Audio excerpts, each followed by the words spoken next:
So speaking of showing your real character when you're in these settings, she can't do it. She's all over the place with her weird accents and her rehearsed lines about the dreams and the aspirations and trying to engender real outrage over the fact that Putin got COVID tests.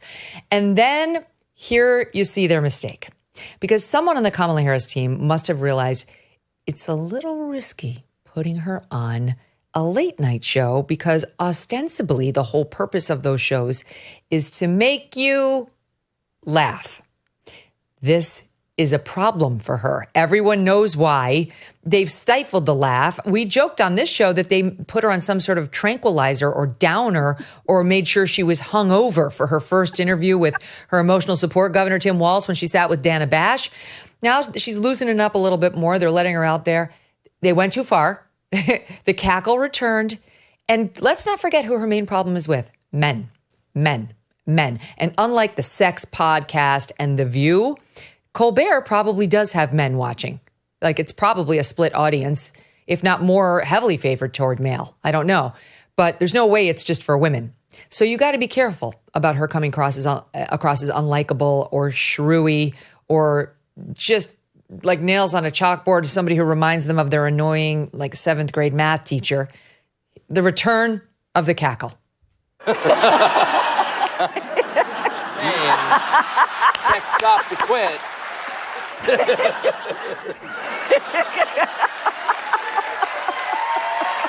I'm sorry. Because I can't just be giving a drink to the vice president of my life. There you go. Oh my God. President.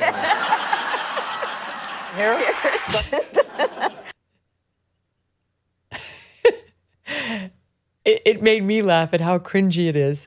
Look, I know it's a late night show. I don't know if this is sexist. I'm trying to figure out whether I'd be saying this if it were a male. I think I would. But there's also the image of the first potential female president and trying to maintain your image, or in her case, build it, of a serious person, of being a serious person who is, yes, you can laugh here or there, you can have a good time, but not to come across as a giggling, cackling schoolgirl, especially while people are about to die. I mean, we're going to have hundreds of people, unfortunately, die as this hurricane hits. And that is the subject that they were about to discuss, and she well knew it. Yeah, I think it's very interesting how you phrase it, Megyn, about, a question of competence, right? I think when Hillary Clinton would laugh, right? There's a clip that was recently circulating of her at an event where Donald Trump it was one of these dinners where there was a roast, and Donald Trump made a joke about how, Hillary Clinton bumped into me. And then she said, "Pardon me." It's a great clip. And she laughs very hard at it. Yes, exactly. And she laughs very hard, and it's very charming that she's able to laugh at herself in that moment. But I think it's because she's obviously incredibly smart. I mean, I don't agree with her about anything, right? Smart. I think she would have been disastrous, but she's obviously smart and competent, and would have been competent at enacting a policy that I very much disagree with, right? And so when someone like that, laughs, right? Like, there's something about it. We can all partake in it. The problem here is that, one really worries that there's not much beneath that, especially because so much of what Harris appears to be doing is acting, right? She's trying to act like a presidential candidate rather than actually What do you mean, man? Being one.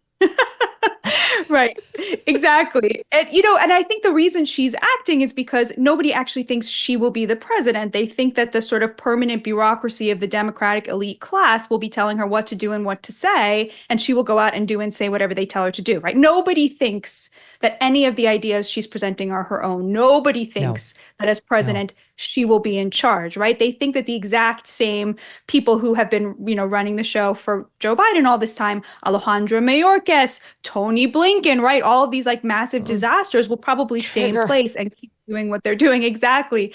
So I think that's kind of what people are reacting to. I was really, really, really put off by the beer moment. Like, just be real. Like, nobody thinks you drink Miller Lite at home. Like, literally, just be normal. Like, okay, you want to do a beer moment? Get a craft beer, like something we could actually picture you drinking in your fancy home. Let me show them. Here's the beer moment.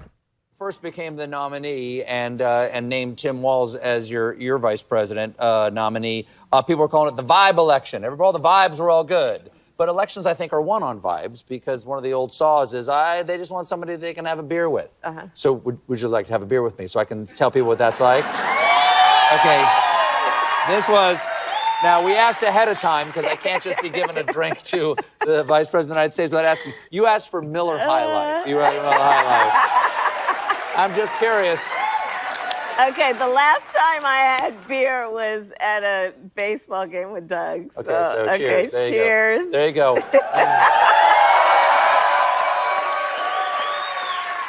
Ooh.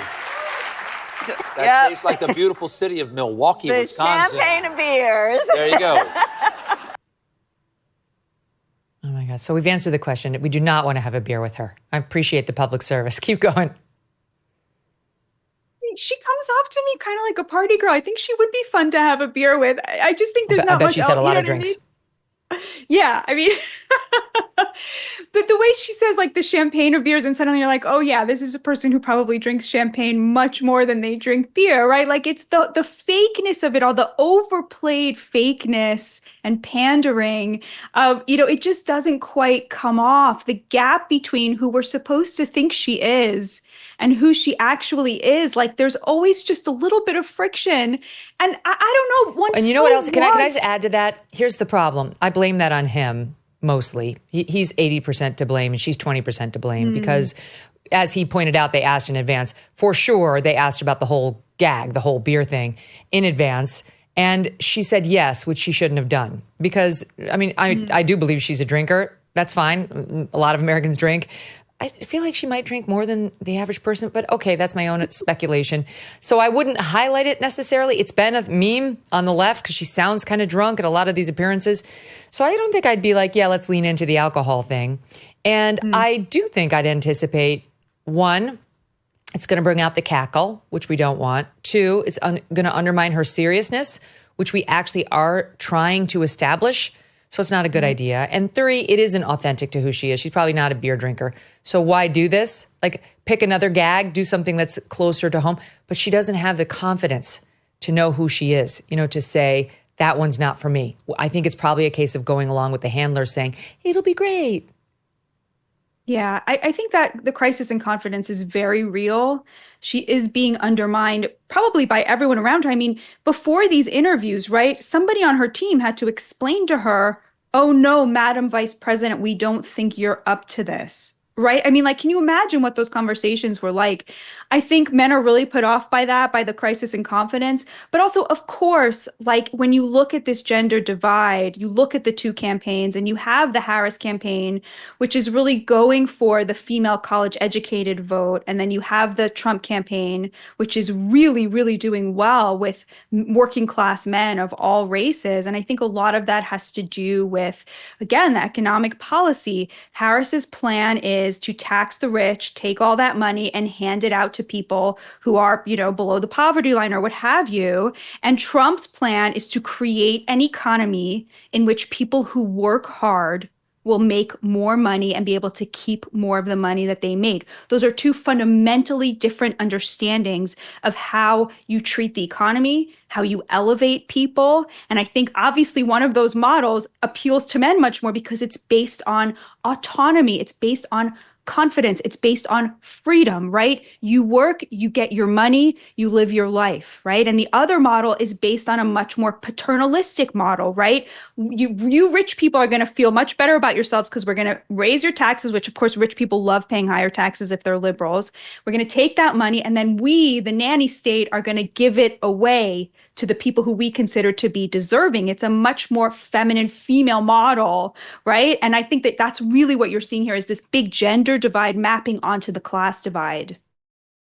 If you're tired of those same old coffee offerings from those mega corporations pushing their woke agendas, listen up. It's time to take a stand and support a brand that truly embodies American values, Blackout Coffee. They stand with hardworking Americans who believe in family, faith, and freedom. They roast some of the most incredible coffee you will ever taste using only premium grade beans, roasted and shipped to you within 48 hours. And for the cold brew fans, Blackout Coffee is excited to announce the launch of their new 2 ready to drink cold brew coffee latte options. Don't settle for less. Make the switch to Blackout Coffee. Head over to blackoutcoffee.com/MK or use the code MK for 20% off your first order. That's blackoutcoffee.com/MK. The code is MK. Join the movement. Taste the difference. Remember, with every sip, you are supporting a brand that stands for America. Be awake, not woke. Thanks so much for watching. If you like what you just saw, hit the subscribe button for more clips and full episodes.